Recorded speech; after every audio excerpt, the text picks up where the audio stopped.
ನನ್ನ ಜನತೆಗೆ ಹೇಳಕ್ ಇಷ್ಟಪಡ್ತೀನಿ, ಅವಮಾನ ಸನ್ಮಾನ.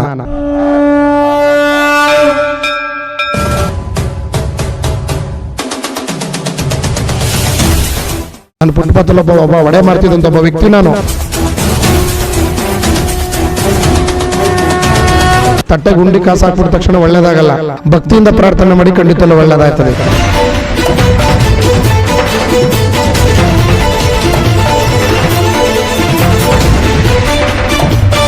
ಇಲ್ಲಿ ನಮ್ಮ ಮಗಳು ಮದುವೆಗೆ ಕೇಳ್ಕೊಂಡು ಬಂದಿದ್ವಿ, ಅದು ಎಲ್ಲ ಚೆನ್ನಾಗಾಯಿತು. ಒಂದ್ಸರಿ ಬಂದೋದ್ರೆ ಸಾಕು, ಇಲ್ಲಿ ಬರಬೇಕು ಅಂತ ಅನ್ಸುತ್ತೆ. ಇಲ್ಲಿ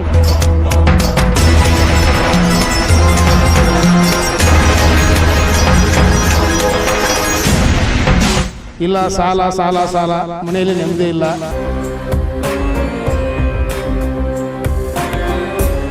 ಮೊದಲು ಮಾಡಬೇಕಾಗಿರುವಂತ ಕೆಲಸ ನನ್ನ ಜನತೆ ಶುಕ್ರವಾರ ನೈಟ್ ತಂಗ ಮಲಗಬೇಕು.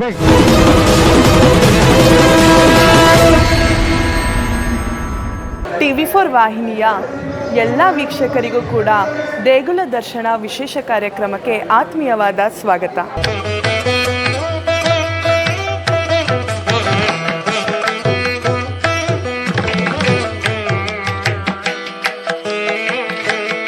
ಕಷ್ಟದಲ್ಲೇ ಮುಳುಗಿರುವಂತಹ ಭಕ್ತರಿಗೆ, ದಾರಿಯೇ ಕಾಣದಂತಹ ಭಕ್ತರಿಗೆ ದಾರಿದೀಪವಾಗಿದೆ ಈ ಸತ್ಯ ದೇಗುಲ. ಹೌದು ವೀಕ್ಷಕರೇ, ಈ ದೇಗುಲದಲ್ಲಿ 161 ಅಡಿಯ ಪಂಚಮುಖಿ ಆಂಜನೇಯ ಸ್ವಾಮಿಯ ವಿಗ್ರಹವು ಸ್ಥಾಪಿಸಲಾಗಿದೆ. ಇನ್ನು ಈ ದೇವಸ್ಥಾನವನ್ನು ನಮ್ಮ ಭಾರತದ ಪ್ರಧಾನಮಂತ್ರಿಯಾಗಿರುವ ಮೋದಿಜಿಯವರೇ ಬಂದು ಈ ದೇಗುಲವನ್ನು ಉದ್ಘಾಟನೆ ಮಾಡಿದ್ದಾರೆ. ಹೌದು, ನಾವು ಇದೀಗ ಎಲ್ಲಿದ್ದೀವಿ ಅಂತ ಯೋಚನೆ ಮಾಡ್ತಿದ್ದೀರಾ? ನಾವು ಇದೀಗ ತುಮಕೂರು ಜಿಲ್ಲೆಯ ಕುಣಿಗಲ್ ತಾಲೂಕಿನ ಹತ್ತಿರ ಇರುವಂತಹ ಬಿದಿರೆಗೆರೆ ಗ್ರಾಮದ ಸತ್ಯ ದೇಗುಲವಾಗಿರುವಂತಹ ಶ್ರೀ ಬಸವೇಶ್ವರ ಮಠದಲ್ಲಿದ್ದೇವೆ. ಈ ಮಠದಲ್ಲಿ ಲಕ್ಷಾಂತರ ಕೋಟ್ಯಾಂತರ ಭಕ್ತರು ತಮ್ಮ ಕಷ್ಟಗಳಿಗೆ ಪರಿಹಾರವನ್ನು ಕಂಡುಕೊಳ್ಳಲು ಬರುತ್ತಾರೆ.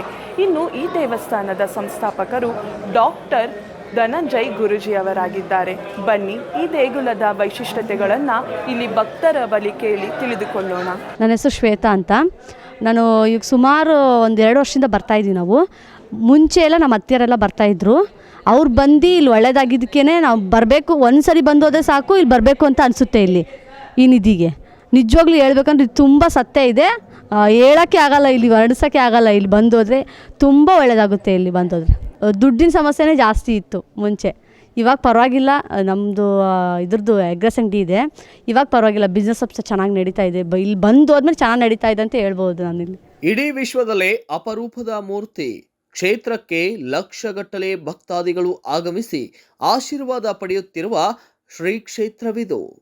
ಎಸ್, ಭಕ್ತಿನಗರ ಬೀದನಗೆರೆ ಶ್ರೀ ಬಸವೇಶ್ವರ ಮಠ ಶ್ರೀ ಸತ್ಯ ಶನೇಶ್ವರ ಸ್ವಾಮಿ ಕ್ಷೇತ್ರ ಲಕ್ಷಾಂತರ ಭಕ್ತರಿಗೆ ದಾರಿದೀಪವಾಗಿ ಅವರ ಕಷ್ಟಕ್ಕೆ ಸ್ಪಂದಿಸುತ್ತಾ ನಂತರ ಆ ಕಷ್ಟಕ್ಕೆ ಯಾವುದೇ ದುಡ್ಡಿನ ಆಮಿಷವಿಲ್ಲದೆ ಕೇವಲ ಪೂಜೆ ಹೋಮದಿಂದ ಸರಳ ಪರಿಹಾರವನ್ನ ಕೊಡುತ್ತಾ ಇಂತಹ ಅದ್ಭುತ ಕಾರ್ಯವನ್ನ ಶ್ರೀ ಕ್ಷೇತ್ರ ಧರ್ಮ ಪಾಲಕರಾಗಿ ಡಾಕ್ಟರ್ ಧನಂಜಯ ಗುರೂಜಿಯವರು ನಡೆಸುತ್ತಿದ್ದಾರೆ. ಈ ಕ್ಷೇತ್ರದ ಧರ್ಮ ಪಾಲಕರಾದಂತಹ ಡಾಕ್ಟರ್ ಧನಂಜಯ ಗುರೂಜಿಯವರಿಗೆ ಸ್ವತಃ ನಮ್ಮ ಭಾರತ ದೇಶದ ಹೆಮ್ಮೆಯ ಪ್ರಧಾನಮಂತ್ರಿ ಮೋದಿಯವರು ಕರೆದು ಅಭಿನಂದಿಸಿದ್ದಾರೆ.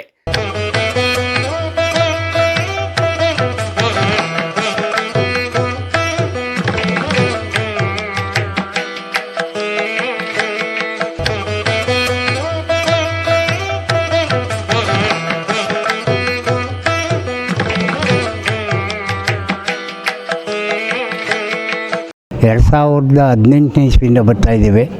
ಇಲ್ಲಿ ನಮ್ಮ ಮಗಳ ಮದುವೆಗೆ ಕೇಳ್ಕೊಂಡು ಬಂದಿದ್ವಿ, ಅದು ಎಲ್ಲ ಚೆನ್ನಾಗಾಯಿತು. ಇಲ್ಲಿ ಪಾರ್ವತಿ ಕಲ್ಯಾಣ ಹೋಮ ಅಂತ ಹೋಮನೂ ಮಾಡಿಸ್ತೀವಿ. ಇಲ್ಲಿ ಗುರೂಜಿ ಚೆನ್ನಾಗಿ ಇದು ಮಾಡ್ತಾಯಿದ್ದಾರೆ. ಬಂದವ್ರಿಗೆಲ್ಲ ಊಟದ ವ್ಯವಸ್ಥೆ, ನೈಟ್ ಬಂದವ್ರಿಗೆಲ್ಲ ಮನೆ ಕೊಡೋಕ್ಕೆ ವ್ಯವಸ್ಥೆ ಎಲ್ಲ ಚೆನ್ನಾಗಿ ಮಾಡ್ತಾಯಿದ್ದಾರೆ. ಅದರಿಂದ ಬಿದನಗೆರೆ ಎಲ್ಲ ಕಡೆ ಫೇಮಸ್ ಆಗಿದೆ ಇದು. ಮತ್ತು ಇದು ಪಂಚಮುಖಿ ಆಂಜನೇಯ ಸ್ವಾಮಿ ದೇವಸ್ಥಾನ ಇದು ಕಟ್ಟಿದ ಮೇಲೆ ಜನ ಸ್ವಲ್ಪ ಜಾಸ್ತಿ ಬರ್ತಾಯಿದ್ದಾರೆ. ಸತ್ಯ ಶನೇಶ್ವರನ ದೇವಸ್ಥಾನ ಚೆನ್ನಾಗಿದೆ ಅಷ್ಟೇ. ಈ ದೇವಸ್ಥಾನಕ್ಕೆ ಬಂದಮೇಲೆ ನಿಮ್ಮ ಜೀವನದಲ್ಲಿ ಆಗಿರುವಂಥ ಬದಲಾವಣೆ ಏನು ಸರ್? ಒಳ್ಳೆಯದಾಗಿದೆ, ಚೆನ್ನಾಗೆ. ಒಳ್ಳೆಯದಾಗಿದೆ. ನಮ್ಮ ಮಗಳ ಮದುವೆ ಆಯಿತು, ಹೋಮ ಎಲ್ಲ ಮಾಡಿಸ್ವಿ. ಇಲ್ಲಿ ಸೈಟು ತಗೊಂಡ್ವಿ, ಎಲ್ಲ ಆಯಿತು. ಇವಾಗ ಚೆನ್ನಾಗಿ ಅನುಕೂಲ ಆಗಿದೆ ಬಂದಮೇಲೆ. ಹಾಂ, ಒಂದು 6 ತಿಂಗಳು ಒಂದು ಸತಿ ಬರ್ತಾ ಇರ್ತೀವಿ. ಈ ದೇವಸ್ಥಾನದ ಪೀಠಾಧಿಪತಿ ಧನಂಜಯ ಗುರೂಜಿಯವರು ಹುಟ್ಟುತ್ತಾ ಕಡುಬಡವರು. ಜೀವನವನ್ನು ನಡೆಸಲು ಕುಲುಮೆಯಿಂದ ಹಿಡಿದು ಬೀದಿ ಬದಿಯಲ್ಲಿ ಮಸಾಲೆ ಪದಾರ್ಥ ಮಾರುತ್ತಿದ್ದರು. ನಂತರ ಪಿತ್ರಾರ್ಜಿತ ಆಸ್ತಿಯಿಂದ ಬಂದಂತಹ ಜಮೀನಿನಲ್ಲಿ ವ್ಯವಸಾಯ ಮಾಡಲೆಂದು ನಿರ್ಧರಿಸಿದರು.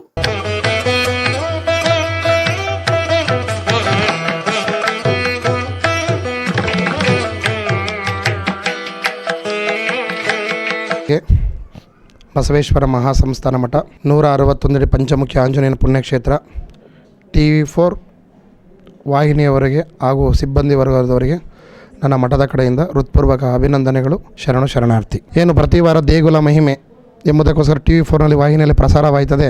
ಜೀವನದಲ್ಲಿ ಮನುಷ್ಯ ಬದುಕನ್ನು ಕಟ್ಕೋಬೇಕು ಎಂಬುದಕ್ಕೋಸ್ಕರ 100 ಸಮಸ್ಯೆ ತಗೊಂಡು ಭಗವಂತನ ಬಳಿ ಬರ್ತಾರೆ. ಭಗವಂತನ ಬಳಿ ಬಂದಾಗ 2 ಕೈಯನ್ನು ಮುಗಿದು ಪ್ರಾರ್ಥನೆ ಮಾಡಿ, ನನ್ನಲ್ಲಿರುವಂತಹ ಸಮಸ್ಯೆಗಳನ್ನು ಪರಿಹಾರ ಮಾಡಿ, ನನ್ನಲ್ಲಿರುವಂಥ ಕಷ್ಟಗಳಿಗೆ, ನನ್ನಲ್ಲಿರುವಂಥ ನೋವುಗಳಿಗೆ, ನನ್ನಲ್ಲಿರುವಂತಹ ದುಃಖಗಳಿಗೆ, ದುಃಖ ಸಂಹಾರಗಳಿಗೆ ಒಳ್ಳೆಯದನ್ನು ಮಾಡಿ ಕರುಣಿಸಪ್ಪ ಎಂಬುದಕ್ಕೋಸ್ಕರ ಆಂಜನೇಯನ ಮುಂದೆ ಬಂದು ಪರಮಾತ್ಮನ ಸನ್ನಿಧಿಗೆ ಬಂದು 2 ಕೈಯನ್ನು ಮುಗಿದು ಭಕ್ತ ತನ್ನ ಕೋರಿಕೆಗಳನ್ನು ಸಮರ್ಪಣೆ ಮಾಡಿ ಅವನಲ್ಲಿರುವಂಥ ನೋವುಗಳನ್ನು ಅರ್ಪಣೆ ಮಾಡ್ತಾರೆ. ಕೂಡಿಟ್ಟಾಣ ಬಂಧು ಬಳಗದ ಪಾಲು, ಬಚ್ಚಿಟ್ಟಾಣ ಪರವರ ಪಾರು, ಸ್ವತ್ಮೇಲೆ ಭೂಮ್ತಾಯಿ ಮಣ್ಪಾಲು. ಈ ದೇಹ ಮಣ್ಣಿಗೆ ಹೋಗಬೇಕಾದ್ರೆ ಏನಾರ ಒಂದು ಸಾಧನೆ ಮಾಡಬೇಕು. ದೇವರ ದುಡ್ಡು ವಿಷಯದ ಕೂಡ, ಜನಗಳ ದುಡ್ಡು ಪಾಪದ ಕೂಡ. ಬಡವ ಈ ಜಾಗಕ್ಕೆ ಬಂದಮೇಲೆ ಬಡವನ ದುಡ್ಡು ತಗೊಂಡು ದೇವಾಲಯವನ್ನು ಕಟ್ಟುವಂಥದ್ದು ಭಾಳ ಕಷ್ಟಕರದ ಕೆಲಸ ಅಂತ ಹೇಳಕ್ಕೆ ಇಷ್ಟಪಡ್ತೀನಿ. ಬಡವನನ್ನು ರಕ್ಷಿಸುವಂಥ ಕೆಲಸವನ್ನು ನಾವು ಮಾಡಬೇಕು. ಇವತ್ತು ಇಡೀ ಕರ್ನಾಟಕದ ರಾಜ್ಯದಲ್ಲಿ ಇಡೀ ಮೂಲೆಗಳಲ್ಲಿ ತಲುಪಿಸುವಂಥ ಕಾರ್ಯಕ್ರಮ ಮಾಡ್ತಿರೋಂಥ ವಾಹಿನಿಯವರು, ನಮ್ಮ ಮಾಧ್ಯಮ ಮಿತ್ರರು. ಇವತ್ತು ಎಷ್ಟೇ ಜನ ಬಂದರೂ ಸರಿಯೇ ಒಂದು ದೇವಾಲಯ, ಒಂದು ಸ್ಥಳದ ಮಹಿಮೆ ಗೊತ್ತಿರಲ್ಲ, ಹೊರಗಡೆ ಯಾವ ದೇವಾಲಯನೂ ಗೊತ್ತಿರಲ್ಲ. ಇಂಥ ಪವಾಡ ಇದೆ. ಲಕ್ಷಾಂತರ ಜನ ಈ ಜಾಗಕ್ಕೆ ಬಂದಿದ್ದಾರೆ, ಕೋಟ್ಯಾಂತರ ಜನ ಈ ಜಾಗಕ್ಕೆ ಬಂದಿದ್ದಾರೆ. ಅವ್ರು ಏನು ಕೇಳ್ಕೊಂಡೋಗಿದ್ರೆ ಈ ಜಾಗದಲ್ಲಿ ಅವ್ರು ಒಳ್ಳೆಯದಾಗಿದೆ. ಇಂಥ ಮಹಿಮೆ ದೇವಸ್ಥಾನವನ್ನು ನಮ್ಮ ಸಾಯಿ ತೋಟದೇವರವರ ಅಧ್ಯಕ್ಷತೆಯಲ್ಲಿ TV4 ವಾಹಿನಿಯವರು ಇವತ್ತು ಕರ್ನಾಟಕದ ಜನತೆಗೆ ಮೂಲೆ ತಲುಪಿಸುವಂಥ ಕೆಲಸವನ್ನು ಆ ಸಿಬ್ಬಂದಿ ವರ್ಗದವ್ರು ಮಾಡ್ತಾರೆ ಎಂಬುದಕ್ಕೋಸ್ಕರ ಮೊದಲು ನನ್ನ ವಾಹಿನಿಗೆ ಅಭಿನಂದನೆಗಳನ್ನು ತಿಳಿಸ್ತೀನಿ ಅಂತ ಹೇಳಕ್ಕೆ ಇಷ್ಟಪಡ್ತೀನಿ. ಖಂಡಿತ ನಾನು ಈ ದೇವಸ್ಥಾನದ ಇತಿಹಾಸನ ಹೋದರೆ ನನ್ನ ಜೀವನದಲ್ಲೊಬ್ಬ ನನ್ನ ಜನತೆಗೆ ಹೇಳಕ್ಕೆ ಇಷ್ಟಪಡ್ತೀನಿ. ಅವಮಾನ ಸನ್ಮಾನ. ನನ್ನ ಜನ ಕಷ್ಟದಲ್ಲಿರೋದಂತೂ ಸತ್ಯ. ಆ ಕಷ್ಟಕ್ಕೆ ಪರಿಹಾರ ಸಿಗಬೇಕು ಅಂದರೆ ಆ ಸತ್ಯಶನೇಶ್ವರ ಸನ್ನಿಧಿಗೆ, ಆಂಜನೇಯನ ಪರಮಾತ್ಮನ ಸನ್ನಿಧಿಗೆ ಬಂದು ಪರಿಹಾರ ಕಂಡುಕೊಳ್ಳಿ ಅಂತ ಹೇಳಕ್ಕೆ ಇಷ್ಟಪಡ್ತೀನಿ. ಖಂಡಿತ ನಾನು ವ್ಯವಸಾಯ ಮಾಡಲೆಂದು ಭೂಮಿಯನ್ನ ಒಂದೇ ಹದ ಮಾಡಲು ಮುಂದಾದಾಗ ಅಲ್ಲಿ ಒಂದು ಆಶ್ಚರ್ಯಕರ ಸಂಗತಿ ನಡೆದು ಹೋಗಿತ್ತು. ಆ ಸಂಗತಿಯಿಂದಲೇ ಇಂದು ಕೋಟ್ಯಾಂತರ ಭಕ್ತರ ಕಷ್ಟಕ್ಕೆ ದಾರಿ ದೀಪವಾಗಿದ್ದಾರೆ.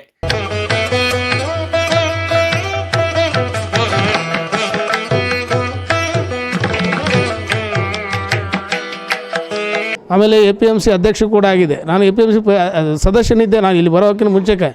ಆದರೆ ಆರ್ಥಿಕ ಪರಿಸ್ಥಿತಿಯಿಂದ ನಾನು ಸ್ವಲ್ಪ ಭಾಳಷ್ಟು ಹಿನ್ನಡೆ ಆಗಿದ್ದರಿಂದ ಎಲ್ಲಿ ಹೊರಗಡೆ ಹೋಗ್ತಾ ಇದ್ದಿಲ್ಲ.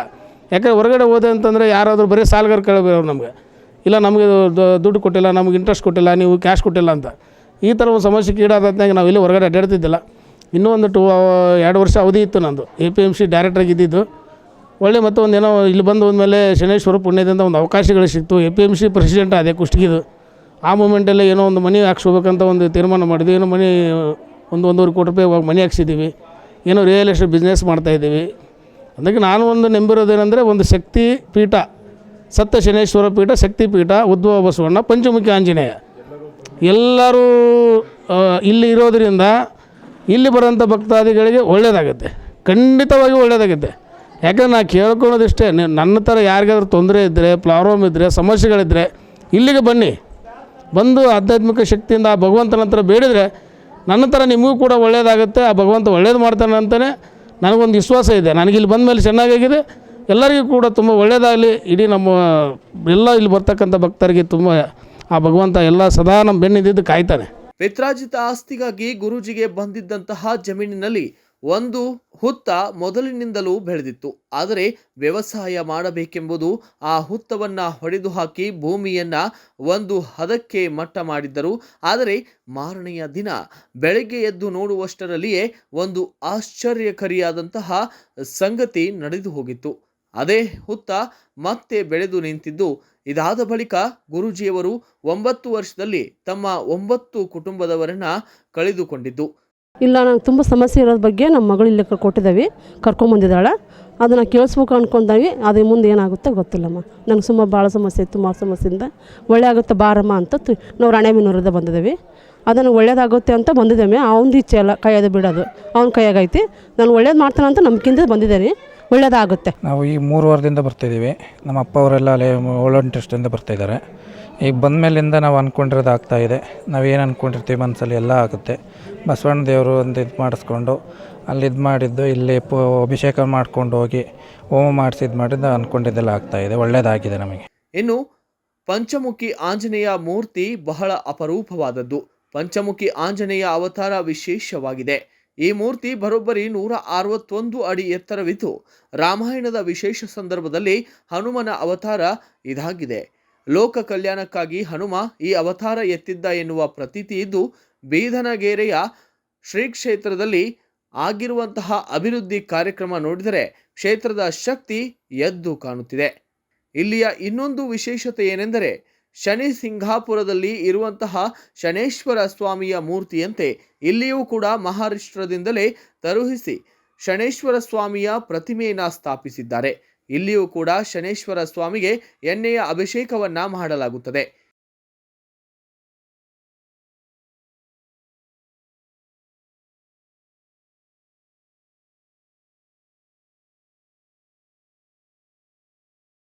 ನಾವು ತುಮಕೂರಲ್ಲಿ ನಮ್ಮ ಮಗಳು ಕೊಟ್ಟಿದ್ದೀವಿ ರೀ. ಅವರು ಅವ್ರ ಅತ್ತೆಯರನ್ನ ಇಲ್ಲಿ ಕರ್ಕೊಂಬಂದಿದ್ರಂತೆ. ಕರ್ಕೊಂಬಂದ್ಮೇಲೆ ಅವ್ರಿಗೆ ಭಾಳ ಚೆನ್ನಾಗಿ ಒಳ್ಳೇದಾಗಿದ್ದಕ್ಕೆ ಅವರು ನಮ್ಮ ಮಗಳು ಏನು ಹೇಳಿದರು, ನೀವು ಬನ್ನಿ, ನಿಮಗೆ ಕಾಲು ನೋವು ಅದು ಏನೋ ಅಂತ ಇರ್ತೀರ, ಮನೆ ಸಮಸ್ಯೆ ಇದೆ ಹಾಗೆ ಹೀಗೆ ಅಂತ ಹೇಳಿದ್ವಿ. ಆಮೇಲೆ ಇಲ್ಲ ಬಂದು ಒಂದು ಸರಿ ನೋಡಿ ಅಂತ ಹೇಳಿದ್ರು ಮಗಳು. ಹಾಗಾಗಿ ನಾವು ಇದೇ ಫಸ್ಟ್ ಟೈಮ್ ಬಂದಿರೋದು. ಇನ್ನು ಮುಂದೆ ಒಳ್ಳೇದಾಗಲಿ ಅಂತಲೇ ನಾವು ಭಾವಿಸ್ತೀವಿ. ಹರಿಹರದಿಂದ ಬಂದಿದ್ದೀವಿ ನಾವು. ಇಲ್ಲಿ ಗುರೂಜಿಯವರು ಪ್ರತಿ ಶನಿವಾರ ಮತ್ತು ಭಾನುವಾರ ಕವಡೆ ಮತ್ತು ಅಂಜನವನ್ನ ಹಾಕಿ ಶಾಸ್ತ್ರವನ್ನ ಹೇಳುತ್ತಾರೆ. ಎಷ್ಟು ಜನ ಪರೀಕ್ಷೆ ಮಾಡಲೆಂದು ಬಂದು ಅವರೇ ಗುರೂಜಿಯವರಿಗೆ ಭಕ್ತರಾಗಿ ಹೋಗಿರುವ ಉದಾಹರಣೆ ಬಹಳಷ್ಟು ಇದೆ. ಅದು ಎಂತಹದೇ ಕಷ್ಟವಿದ್ದರೂ ಆ ಎಲ್ಲ ಕಷ್ಟಗಳಿಗೂ ಕೇವಲ 5 ವಾರಗಳಲ್ಲಿ ಕಷ್ಟ ಬಗೆಹರಿಸಿಕೊಳ್ಳುವ ದಾರಿಯನ್ನ ತೋರಿಸುತ್ತಿದ್ದಾರೆ ಇಲ್ಲಿಯ ಪೀಠಾಧಿಪತಿಗಳಾದಂತಹ ಡಾಕ್ಟರ್ ಧನಂಜಯ ಗುರೂಜಿಯವರು.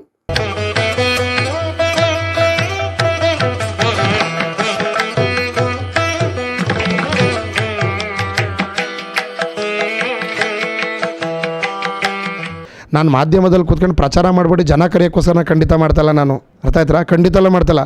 ತಟ್ಟೆಗೆ ಗುಂಡಿ ಕಾಸು ಹಾಕ್ಬಿಟ್ಟ ತಕ್ಷಣ ಒಳ್ಳೇದಾಗಲ್ಲ. ತಟ್ಟೆ ಕಾಸು ಹಾಕ್ಬಿಟ್ಟ ತಕ್ಷಣ ಒಳ್ಳೇದಾಗಲ್ಲ. ಭಕ್ತಿಯಿಂದ ಪ್ರಾರ್ಥನೆ ಮಾಡಿ ಖಂಡಿತಲ್ಲೂ ಒಳ್ಳೇದಾಗ್ತದೆ. ಈ ಜಾಗದ ಮಹಿಮೆ ಹೇಳ್ಕೊಳಕ್ಕೆ ಹೋದರೆ ಇತಿಹಾಸ ಬೇಜಾನಿದೆ. ನನ್ನ ಪುಟ್ಟಪಾತಲ್ಲೊಬ್ಬ ಒಡೆ ಮಾಡ್ತಿದ್ದಂಥ ಒಬ್ಬ ವ್ಯಕ್ತಿ ನಾನು. ಇವತ್ತು ನರೇಂದ್ರ ಮೋದಿಯವರು ಆ ಜಾಗಕ್ಕೆ ಕರೆಸಿ ನನ್ನನ್ನು ಒಂದು ಅಭಿನಂದನೆ ತಿಳಿಸಿ, ಕರ್ನಾಟಕ ರಾಜ್ಯದಲ್ಲಿ ಒಂದು ಇದ್ದ ಸನಾತನ ಧರ್ಮದ ಒಂದು ದೇವಾಲಯ, ಹಿಂದೂ ಧರ್ಮದ ಒಂದು ದೇವಾಲಯ, ಇಡೀ ಲಕ್ಷಾಂತರ ಜನಕ್ಕೆ ಬಡವರ ಒಂದು ನೆಮ್ಮದಿ ಕೊಡುವಂಥ ದೇವಾಲಯ ಆಗಿದೆ ಎಂಬುದಕ್ಕೋಸ್ಕರ ನಮ್ಮ ನರೇಂದ್ರ ಮೋದಿಯವರು ಆ ಜಾಗಕ್ಕೆ ತನ್ನ ಕರ್ಸ್ಕೊಂಡು ಒಬ್ಬ ಪುಟ್ಟಪಾತಲ್ಲಿ ಒಬ್ಬ ಒಡೆ ಮಾಡ್ತಿದ್ದಂಥ ಒಬ್ಬ ವ್ಯಕ್ತಿ, ಒಬ್ಬ ಪುಟ್ಟಪಾತಲ್ಲಿ ಜೀರಿಗೆ ಮೆಣಸು ಮಾಡ್ತಿದ್ದಂಥ ಒಬ್ಬ ವ್ಯಕ್ತಿ, 10 ವರ್ಷ ಒಬ್ಬ ಆಟೋ ರಿಕ್ಷಾ ಡ್ರೈವರ್ ನಾನು. ಇವತ್ತು ಈ ಜಾಗದಲ್ಲಿ ಕೋಟ್ಯಾಂತರ ಜನ ನನ್ನಲ್ಲಿ ಸಮಸ್ಯೆಗಳನ್ನು ಪರಿಹಾರ ಮಾಡ್ಕೊಳ್ಳೋಕ್ಕೆ ಈ ಜಾಗದಲ್ಲಿ ಬರ್ತದೆ ಅಂತಂದರೆ ಈ ಜಾಗದಲ್ಲಿರೋ ಒಂದು ಮಹಿಮೆ, ಈ ಜಾಗದಲ್ಲಿರುವಂಥ ಪವಾಡ ಅಂತ ನಾನು ಖಂಡಿತ ಹೇಳೋಕ್ಕೆ ಇಷ್ಟಪಡ್ತೀನಿ. ಒಂದು ಜೀವನದಲ್ಲಿ ಹಿಂದೆ ಇದು ಹುತ್ತದಲ್ಲಿ ಮೂಡಿ ಬಂದಂಥ ಇದೊಂದು ದೇವಾಲಯ. ಹುತ್ತದಲ್ಲಿ ಮೂಡಿ ಬಂದಂಥ ದೇವಾಲಯ. ಹಿಂದೆ ಒಬ್ಬ ನಾಸ್ತಿಕ ನಾನು, ಇವತ್ತು ಆಸ್ತಿಕನಾಗಿದ್ದೇನೆ. ಹಿಂದೆ ದೇವರನ್ನು ಕಂಡರೆ ಒಂದು ಮಾರುದ್ದ 1 ಮೈಲು ದೂರ ಇರ್ತಿದ್ದಂಥವು ನಾನು ಇವತ್ತು ದೇವರನ್ನು ಕಂಡರೆ ಇವತ್ತು ಅಪಾರವಾದ ಪ್ರೀತಿ ನಂಬಿಕೆಯಿಂದ ಪ್ರೀತಿಸುವಂಥ ಒಂದು ಮನಸ್ಸಾಗಿದೆ ಎಂಬುದಕ್ಕೋಸ್ಕರ ಹೇಳಕ್ಕೆ ಇಷ್ಟಪಡ್ತೀನಿ. ಅಂದರೆ ಈ ಜಾಗದಲ್ಲಿರೋ ಮಹಿಮೆ ಅಂತ ನಾನು ಖಂಡಿತ ಹೇಳಕ್ಕೆ ಇಷ್ಟಪಡ್ತೀನಿ. ಹುತ್ತದಲ್ಲಿ ಮೂಡಿ ಹುತ್ತದಿಂದ ಬಂದಂಥ ಒಂದು ಪುರಾತನವಾದಂಥ ದೇವಾಲಯ ಆಗಬೇಕು ಅಂತಂದರೆ ನಮ್ಮಲ್ಲಿರೋ ನಂಬಿಕೆ ಅಂತ. ಹಿಂದೆ ಒಬ್ಬ ನಾಸ್ತಿಕ ನಾನು, ದೇವರನ್ನು ನಂಬ್ತಿರಲಿಲ್ಲ. ಯಾಕೆಂದರೆ ನನ್ನ ಮನೆಯಲ್ಲಿ ಕುಟುಂಬದಲ್ಲಿ 9 ವರ್ಷಕ್ಕೆ 9 ಹೆಣ. ಇವತ್ತು ಉಳಿದಿರೋಂಥ ಒಬ್ಬ ವ್ಯಕ್ತಿ ನಾನು ಒಬ್ಬನೇ. ನಾನು ಇವತ್ತು ಕತೆ ಹೇಳಕ್ಕೆ ಹೋಯ್ತು ಅಂದರೆ 2ನೇ ಎಪಿಸೋಡ್ಗೆ TV4 ವಾಹಿನಿಯಲ್ಲಿ ಕೊಡ್ತೀನಿ ಅಂತ ಖಂಡಿತ ಹೇಳಕ್ಕೆ ಇಷ್ಟಪಡ್ತೀನಿ. ಈ ದೇಗುಲದ ಬಗ್ಗೆ ಇಷ್ಟೊಂದು ಲಕ್ಷಾಂತರ ಜನ ಬರಬೇಕು ಅಂದರೆ, ಇಷ್ಟೊಂದು ಜನ ಪವಾಡ ಸೇರಬೇಕು ಅಂದರೆ ಖಂಡಿತ ಸಾಮಾನ್ಯವಾದ ಮಾತಲ್ಲ. ಒಬ್ಬ ವ್ಯಕ್ತಿ ಮನಸ್ಸಲ್ಲಿ ಬೇಡ್ಕೊಂಬಂದಿರ್ತಾನೆ. ಪರೀಕ್ಷೆ ಮಾಡಿ. ನನ್ನ ಕರ್ನಾಟಕದ ಜನತೆಗೆ ನಾನು ಖಂಡಿತ ಒಂದು ಸಂದೇಶ ಕೊಡ್ತೀನಿ. ನಾನು ಬಂದಿಲ್ಲಿ ಕೂತ್ಕೊಂಡು ಪೀಠದ ಮೇಲೆ ಕೂತ್ಕೊಂಡು ನಾನು ಪ್ರಚಾರಕ್ಕೋಸ್ಕರ ಬಂದು ಕೂತಿಲ್ಲ. ಪರೀಕ್ಷೆ ಮಾಡಿ ಬನ್ನಿ, ಚೆಕ್ ಮಾಡಿ ಬನ್ನಿ. ಬಡವರ ದುಡ್ಡನ್ನು ಮಾಡೋಕ್ಕೆ ಈ ಜಾಗದಲ್ಲಿ ಕೂತಿಲ್ಲ, ಬಡವರನ್ನು ರಕ್ಷಿಸುವುದಕ್ಕೆ ಈ ಜಾಗದಲ್ಲಿ ಬಂದು ನಾನು ಕೂತ್ಕೊಂಡಿರೋದು. ಅತಿ ವೇಗವಾಗಿ ಬೆಳೆಯೋದು ಮನುಷ್ಯನಿಗೆ ನೆಗೆಟಿವ್ ಜಾಸ್ತಿ. ನಾನು ಉಪದೇಶ ಕೂಡ ಕೂತಿಲ್ಲ, ನಾನು ನೆಗೆಟಿವ್ ಮಾತಾಡೋಕ್ಕೆ ಈ ಜಾಗದಲ್ಲಿ ಕೂತಿಲ್ಲ, ಜನಗಳು ಕರ್ಸೋದಕ್ಕೆ ನಾನು ಖಂಡಿತ ನಾನು ಈ ಜಾಗದಲ್ಲಿ ಕೂತಿಲ್ಲ. ಇಲ್ಲಿ ಮಹಿಮೆ, ಇಲ್ಲಿ ಅಪಾರವಾದದ್ದು 161 ಅಡಿ ಆಂಜನೇಯ. ಇಡೀ ವಿಶ್ವ ಮಟ್ಟದಲ್ಲಿ, ಇಡೀ ಏಷ್ಯಾ ಖಂಡದಲ್ಲೇ ಪ್ರಪ್ರಥಮವಾಗಿ 161 ಅಡಿ ಆಂಜನೇಯ ಒಂದು ಪೂರ್ವ ಜನ್ಮದ ಒಂದು ಅನುಬಂಧ ಅಂತ ಹೇಳಕ್ಕೆ ಇಷ್ಟಪಡ್ತೀನಿ. ಈ ಜಾಗದಲ್ಲಿ ಇಲ್ಲಿ ಈಗ ಡಾಕ್ಟರ್ ಆಗಬೇಕು ಅಂತ ಬಂದಿದ್ದಾರೆ, ಇಲ್ಲಿ ಏನು ಬೇಡ್ಕೊಂಡಿದ್ದಾರೆ, ಇದೇ ಒಂದು ಅಂಜನದ ಒಂದು ದೈವ ಶಕ್ತಿ ಇದು. ಇದೇ ಒಂದು ಅಂಜನದ ಒಂದು ಶಕ್ತಿ. ನನ್ನ ರಾಜ್ಯದ ಜನತೆಗೆ ಒಂದು ಮಾತು ಹೇಳಕ್ಕೆ ಇಷ್ಟಪಡ್ತೀನಿ, ಇದೇ ಒಂದು ದೈವ ಶಕ್ತಿ. ಚೆಕ್ ಮಾಡಿ ಬನ್ನಿ, ಪರೀಕ್ಷೆ ಮಾಡಿ ಬನ್ನಿ. ಇಲ್ಲಿ ಯಾವುದೇ ದುಡ್ಡು ಹಣಕಾಸು ಯಾವುದೂ ಇಲ್ಲ. ನಂಬಿಕೆ ಇದ್ದ ಕಡೆ ಪರಮಾತ್ಮನಿರ್ತಾನೆ. ಭಕ್ತಿಯಿಂದ ಪೂಜೆ ಮಾಡಿದರೆ ಕಲ್ಲಾಗಿರುವ ಭಗವಂತ ಭಗವಂತನಾಗಿ ಕಾಣುತ್ತಾನೆ. ಇಲ್ಲಿ ನೀವು ಭಕ್ತಿಯಿಂದ ಬಂದು ಕೂತ್ಕೊಳ್ಳಿ, ಪ್ರಾರ್ಥನೆ ಮಾಡ್ಕೊಂಡು ಕೂತ್ಕೊಳ್ಳಿ. ನಿಮ್ಮ ಸಮಸ್ಯೆ ಏನಿದೆ ನನಗೆ ಗೊತ್ತಿಲ್ಲ, ನಿಮ್ಮ ಸಮಸ್ಯೆ ನೀವು ನನಗೆ ಹೇಳಲೇಬೇಡಿ, ಸುಮ್ಮನೆ ಕೈ ಕಟ್ಕೊಂಡು ಕೂತ್ಕೊಳ್ಳಿ. ಅರ್ಥ ಆಯ್ತಾ? ಇದೇ ಒಂದು ಪೆನ್ನು ಈ ಜೀವನವನ್ನು ಬದಲಾಯಿಸೋದು. ಇಂಥ ಪೆನ್ನು ನೀವೇನು ಸಮಸ್ಯೆ ಅಂತ ಅನ್ಕೊಂಬಂದಿದ್ದೀರಾ, ಇಂಥದಕ್ಕೆ ಬಂದಿದೆ ಅಂತ ನನ್ನ ಹ್ಯಾಂಡ್ ರೈಟಿಂಗಲ್ಲಿ ಬರ್ದು, ಕನ್ನಡದ ಸುವರ್ಣಾಕ್ಷರದಲ್ಲಿ ಬರ್ದು ಇಂಥ ಸಮಸ್ಯೆಗೆ ಬಂದಿದ್ದೀರ ಅಂತ ನಾನೇ ಬರ್ದು ಈ ಜಾಗದಲ್ಲಿ ಕೊಡ್ತೀನಿ ನಾನು ನಿಮಗೆ. ಇವತ್ತು ಎಲ್ಲೋ ಕಡೆ ಹೋಗಿದ್ರೆ ಮೈ ಮೇಲೆ ದೇವ್ರು ಬರ್ತಾವಂತೆ. ಮೈ ಮೇಲೆ ದೇವ್ರು ಬರೋಂಗಿದ್ರೆ ಮನೇಲಿ ಫೋಟೋ ಮಾಡಿಕೊಂಡು ಪೂಜೆ ಮಾಡ್ತಿದ್ರಿ? ಮೈ ಮೇಲೆ ಬರೋಂಥ ದೇವರನ್ನು ನಂಬೇಡಿ, ಮೌಢ್ಯವನ್ನು ದೂರ ಮಾಡಿ, ಆಧ್ಯಾತ್ಮಿಕವಾಗಿ ನಂಬಿ. ಹೋಮ ಹವನ ಪ್ರವಚನ, ಆಧ್ಯಾತ್ಮಿಕವಾಗಿ ಅಭಿಷೇಕ, ಸಂಕಲ್ಪ, ಪುಷ್ಪಾರ್ಚನೆ, ಲಕ್ಷ ಬಿಲ್ಪಾರ್ಚನೆ, ಪ್ರತಿಯೊಂದು ಆಧ್ಯಾತ್ಮಿಕವಾಗಿ ಗಮನ ಕೊಡಿ ನನ್ನ ಜನತೆ. ಮೌಢ್ಯವನ್ನು ದೂರ ಮಾಡಿ. ಮೈ ಮೇಲೆ ದೇವ್ರು ಬರ್ತಾವಂತೆ, ಮೈ ಮೇಲೆ ದೇವ್ರು ಬರೋಂಗಿದ್ರೆ ಮನೆಯೊಳಗೆ ಫೋಟೋ ಮಾಡಿ ಪೂಜೆ ಮಾಡ್ತಿದ್ರಿ? ಇವೆಲ್ಲ ನಾವು ಮೂಢನಂಬಿಕೆಗಳನ್ನು ಜನಗಳನ್ನು ಎದುರಿಸಿ ಬೆದರಿಸಿ ಹಣ ಮಾಡ್ತಾರಂಥ ಕೆಲವರು ಇದ್ದಾರೆ. ಎಲ್ಲರೂ ಅಂತ ನಾನು ಹೇಳೋಕ್ಕೆ ಇಷ್ಟಪಡಲ್ಲ. ಇದು ಸತ್ಯವಾದ ಕ್ಷೇತ್ರ, ಇದು ಸತ್ಯಪೀಠ. ನೀವೇನಿಲ್ಲಿ ಬೇಡ್ಕೊಂಡೋಗಿದ್ದಾರೆ, ಮಕ್ಕಳಾಗಬೇಕು ಅಂತ ಬಂದಿದ್ದಾರೆ, ಇಲ್ಲಿ ಪ್ರಾರ್ಥನೆ ಮಾಡ್ಕೊಂಡೋಗಿದ್ದಾರೆ. ಇಲ್ಲಿ ಒಂದು ಪರಮಾತ್ಮನಿಗೆ ನಾವು ಸ್ನಾನ ಮಾಡಿದ ನೀರು ಡ್ರೈನೇಜ್ ಹೋಗ್ತದೆ, ಭಗವಂತನಿಗೆ ಸ್ನಾನ ಮಾಡಿದ ತೀರ್ಥವನ್ನು ಪ್ರೋಷಣೆ ಮಾಡ್ತೀವಿ. ಎಷ್ಟೋ ಜನಕ್ಕೆ ಮಕ್ಕಳು ಬಲ ಆಗಿದೆ, ಎಷ್ಟೋ ಜನಗಳಿಗೆ ಮದುವೆ ಕಾರ್ಯಗಳಾಗಿದ್ದಾವೆ, ಕೋರ್ಟ್ ಕೇಸು, ಜಮೀನು ಕೇಸು, ಆಸ್ತಿ ಕಲಹ, ದಾಂಪತ್ಯ ಜೀವನದಲ್ಲಿ ಕಲಹ ಬಂದಿರ್ತದೆ, ಡೈವರ್ಸ್ ಕೇಸ್ಗೆ ಹೋಗಿರ್ತದೆ. ಹಲವಾರು ಡೈವರ್ಸ್ ಕೇಸ್ಗಳು ಕೋರ್ಟು ದಾವೆಗೂಡಿ ಇವತ್ತು ಅವ್ರು ಬಂದಿದ್ದ ಜೀವನದಲ್ಲಿ ಒಂದು ಗಂಡ ಹೆಂಡತಿ ಅನ್ಯೋನ್ಯವಾಗಿ ಕೂಡಬಾಳಂಥ ಸಂಸಾರಗಳಾಗಿದ್ದಾವೆ, ಪುತ್ರ ಸಂತಾನಗಳಾಗಿದ್ದಾರೆ, ಗೌರ್ಮೆಂಟ್ ಕೆಲಸ ಆಗಿದ್ದಾರೆ, IAS ಆಗಿದ್ದಾರೆ, ಡಾಕ್ಟ್ರುಗಳಾಗಿದ್ದಾರೆ. ಬಟ್ ಹೇಳೋಕ್ಕೆ ಹೋದ್ರೆ ನಾವು ಹೇಳೋದಲ್ಲ, ಗುರುಜಿ ಮಾತಾಡೋಕ್ಕೆ ಹೋದರೆ ಪ್ರಚಾರಕ್ಕೋಸ್ಕರ ಜನಗಳು ಕೂತ್ಕೊಂಡು ಇವಾಗ ನಮ್ಮ ಜನಗಳಿಗೆ ಏನೋತ್ತಾ, ಅಯ್ಯೋ ಬೆಳಗ್ಗೆ ಸಂಜೆವರೆಗೂ ಟಿ ವಿಲಿ ನೋಡ್ತೀವಿ, ಆ ಚಾನಲ್ ನೋಡ್ದೋ ಈ ಚಾನಲ್ ನೋಡ್ದೋ, ಬರೀ ದುಡ್ಡು ಮಾಡ್ತಾರೆ, ಹಣ ಮಾಡ್ತಾರೆ. ಜನಗಳಿಗೆ ಒಂಥರ ಬೇಸತ್ತೋಗ್ಬಿಟ್ಟದೆ. ಖಂಡಿತ ಹೇಳ್ತೀನಿ ಕೇಳಿ.